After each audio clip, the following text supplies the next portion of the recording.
Hey guys, Jim here. You know, I've done painting demonstrations over the years, and normally I would talk while I'm painting. I'm going to try something a little different here. Instead, I want to record the painting I'm doing and then comment on it on a third-person perspective, so that I'm sitting right next to you, both looking at it. That way I could comment on what I'm doing. So I'm going to try that, and we'll see how that goes. Right here, I'm doing a paint party painting. It's designed for paint parties to keep it down to like an hour and a half, 2 hours long. I also have workshops that takes a lot longer, like 3 hours. It's more detailed. We can get into that later. But this is a paint party version, kind of simplified. And what it is a cartoon character, in this case the Frog Prince. And we're going to create a fluorescent blacklight painting. Alright. As you can see, what I did is I took the image that was pre-drawn on a separate piece of paper, and I transferred it onto the canvas using transfer paper. You can also use maybe a charcoal, just rub it on the back side of the paper and trace it over. And then you go back over it with a Sharpie, just to use a Sharpie pen. And you got good control with it. And so you trace the lines out so they're nice and dark, because this fluorescent paint is super transparent, and it'll just glide over it and you can still see anything that's dark behind it. Alright, so I traced it on there and I darkened the lines with a Sharpie, and then I colored the frog itself green first, fluorescent green.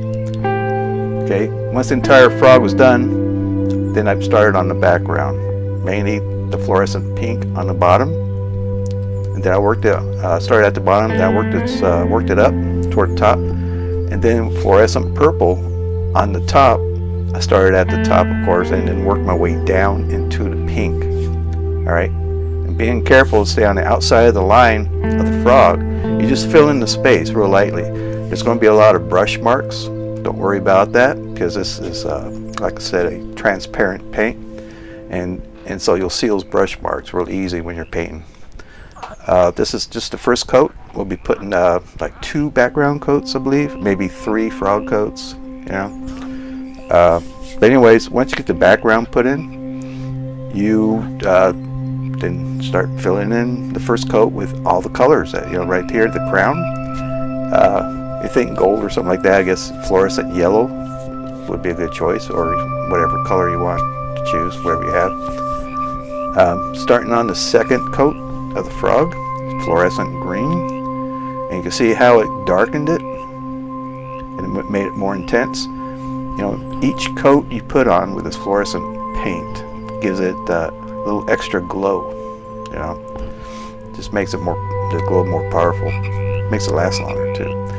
And then put another coat of the pink on the bottom, and you kind of like be real loose with it, crisscross, squiggle, kind of scumble.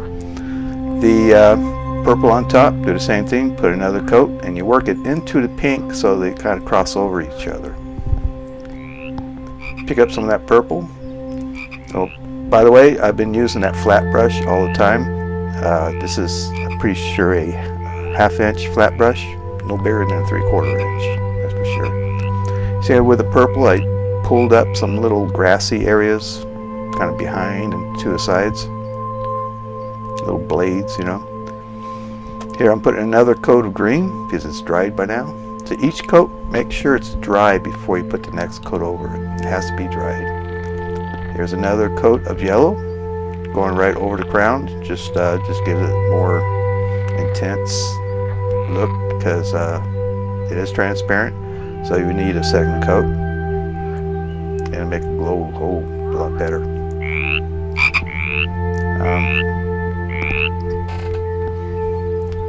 Here I'm starting on this little toes and fingernails by using Fluorescent Orange. I'm using looks like a number 5 round brush. The thing about brushes is you hear them called like number 5, number 8, number 13, or number 2. It's like 2 different manufacturers.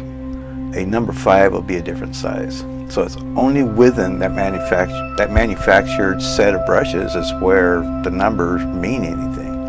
If you're using two different manufacturers, they both have the same size number on it, there'll be two different brushes or two different sizes.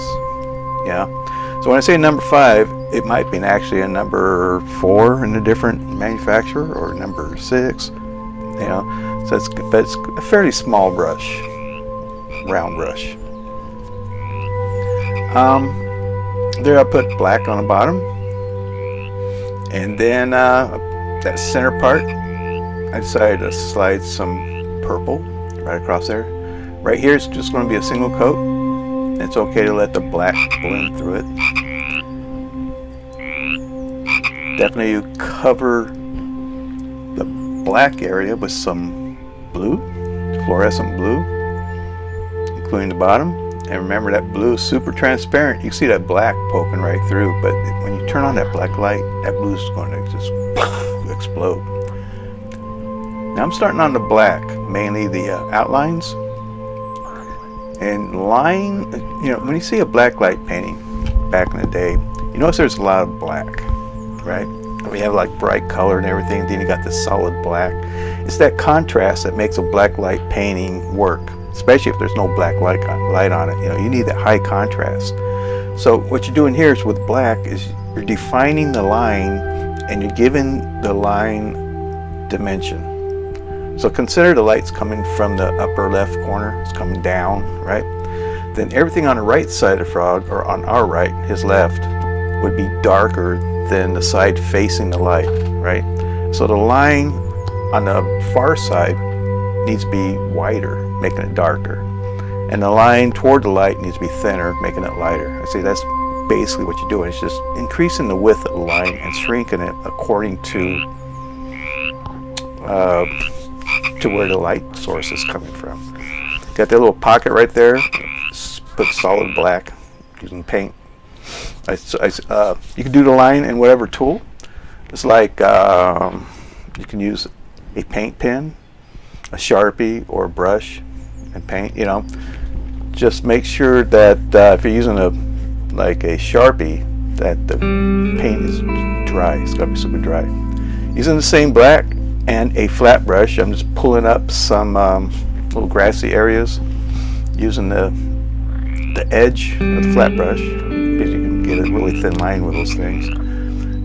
Hook me down a little leaf right there, or grass, whatever. I guess it is grass. And then I'm cutting across that purple, put on the bottom there with some black, just to break it up and give it some horizontal lines that make it look flat.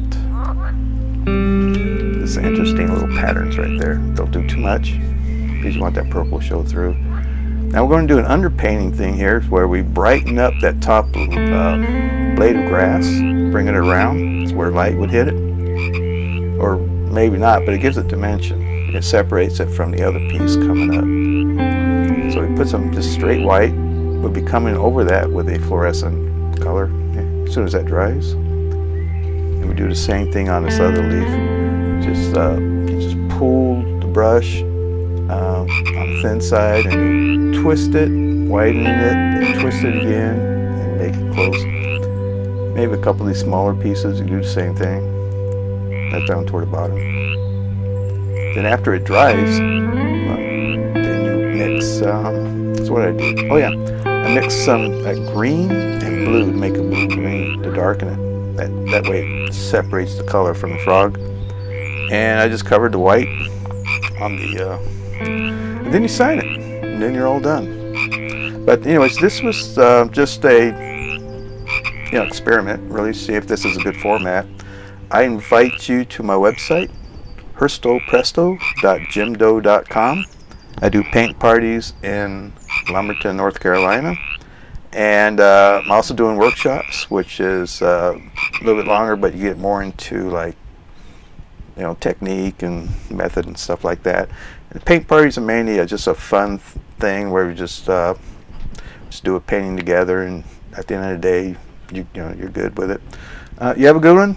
Thank you for being here, and friend me on Facebook. Bye.